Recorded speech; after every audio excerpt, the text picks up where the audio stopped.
sagantaalee dookumantarii Lomola Tiubiitiin qophiileen keenya bifa garaagaraatiin torbaaniin yookaan torbee lamatti al tokkotti hamma dandeenyeen isin biraan gahuu kan itti fufnu ta'a. Qophii keenya har'aa waaqeffannaadha. Uummanni Oromoo ni waaqeffataa jedhama. Waaqeffannaa jechuun maali? Saba Oromoo biratti waaqeffannaan akkamiin ilaalama?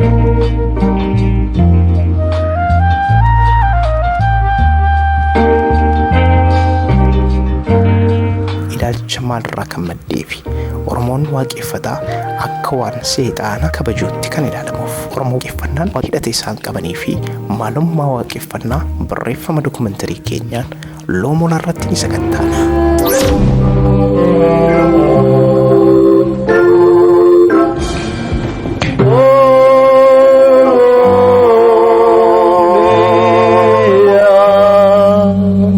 Lomola Tube like, share, subscribe gochuun wal faana haa taanu.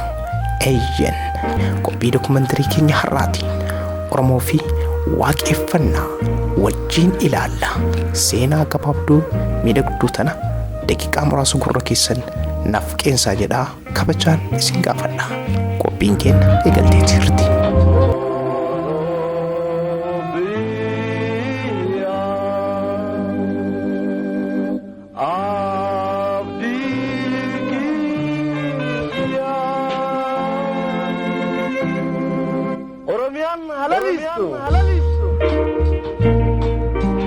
Waaqeffannaa keessatti waaqeffataa ni jira. Waaqeffataan waaqa akkamitti ilaala? Kana jechuun kallattiidhaan uummanni Oromoo waaqeffataadha kan jedhuuf waaqeffataa kan ilaalu ta'a. Waaqeffataan waaqa akkamitti ilaala? Oromoo yeroo waaqa kadhatu kabajamtoota daawwattoota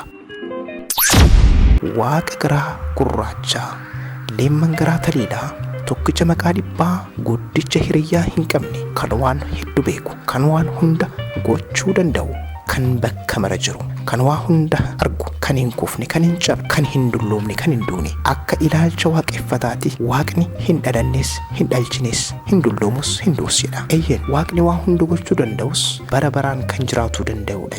Oromoonni waaqeffataa keessa jiran kan waaqeffatan Waaqayyo uumaa waan hundaati jedhu caalaa hunda caalu waaqa malee hin jiru.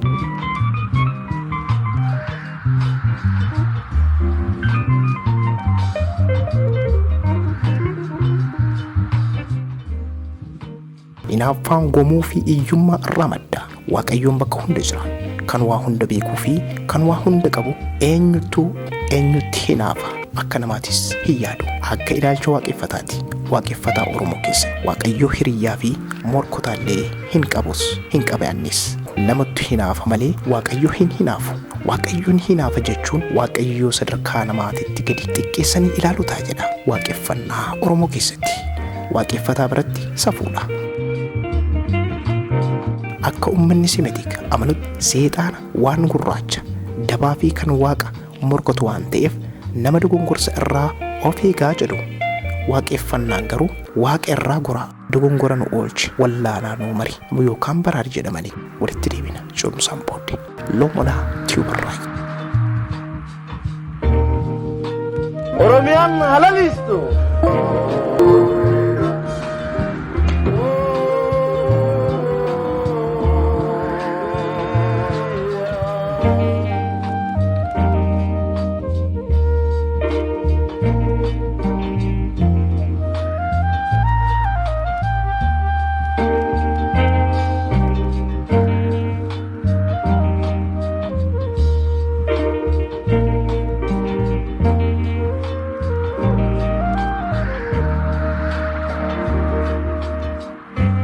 Uummanni Semitik mee waaqeffataa Oromoo tokko akkamitti ilaala?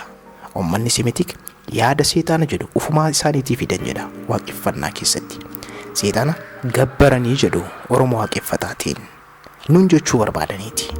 Yeroo malkaa boodee tulluu baanee waaqa kadhannu seexaana kadhatu nun jedhu nuti seexaana hin beeknu. Iddoowwan amantaa gurguddoon Oromoon ittiin irreeffatu kan akka caffee, horaar sadii akkasumas sirnoonni gadaa Oromoo kan itti geggeeffaman hundi isaanii Oromoonni ka seexaana itti amankatatanii jedhu yookaan itti amananiidha jedhanii yaadu uummanni Semitik.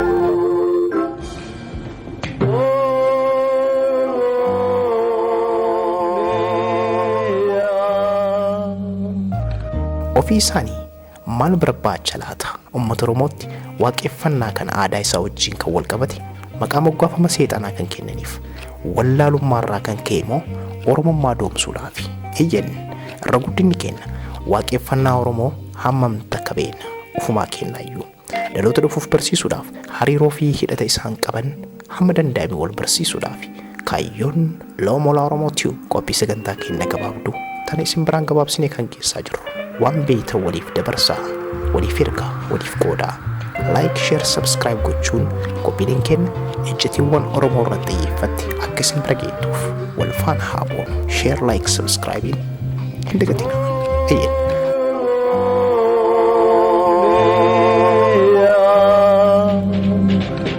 Oromummaan bar miidhagummaan aadaa sabaaruun waan guddaadha.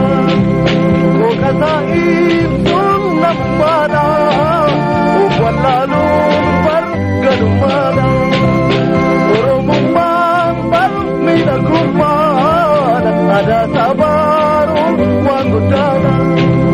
Kookasaa ibsuun namummaadha. Of wallaaluun bar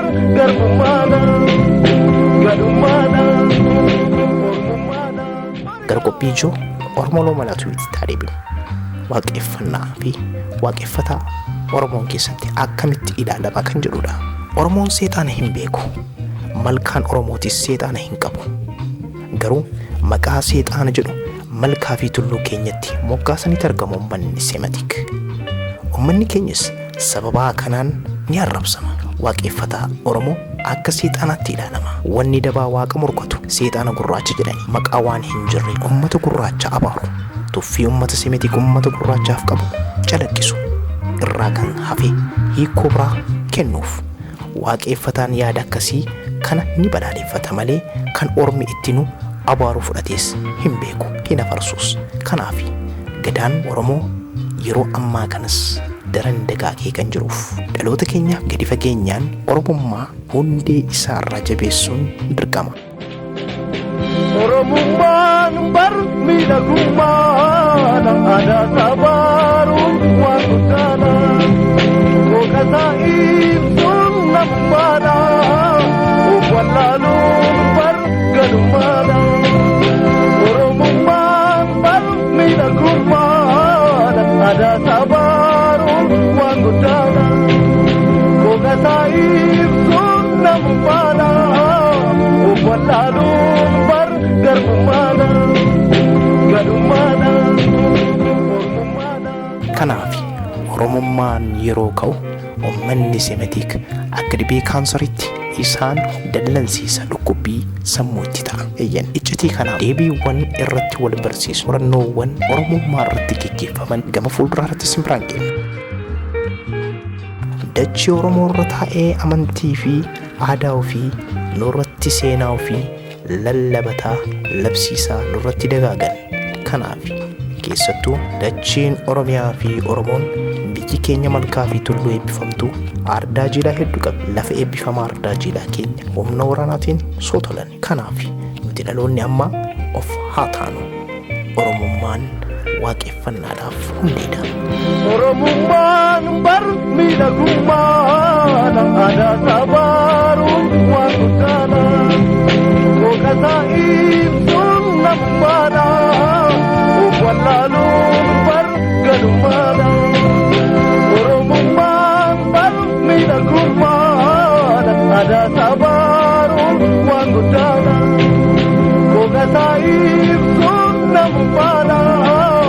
Of wallaaluun bar garbummaadha. Gadummaadha. Bu'uura kitibaa kitilsa hin qabneen waan hedduu ijaaranii seenaa hedduu hojjetanii uummata Oromootiif waan hedduu galaa godhanii darbaniitu jiru. Oromummaan waaqeffannaadhaaf hundeedha. Oromummaan bar miidhagummaan aadaa sabaaruun waan guddaadha. Kookasaa ibsuun namummaadha. Of wallaaluun bar gadummaadha. Oromummaan bar miidhagummaan aadaa sabaaruun waan guddaadha. Kokasaib sunnamumana Uwalalun bar garbumana Gadumana Urmumana Mariga Oisa gamari Oisa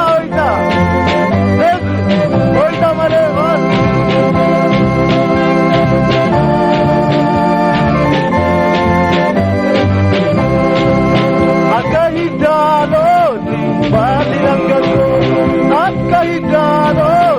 Balilanggago, Jepta Joleni, Yamazakalon, Luisada Samna, Malipote Samna, Paparane Kana, Walkabane Yana, Jeda Oromo, Walkabane Yana, Jeda Oromo.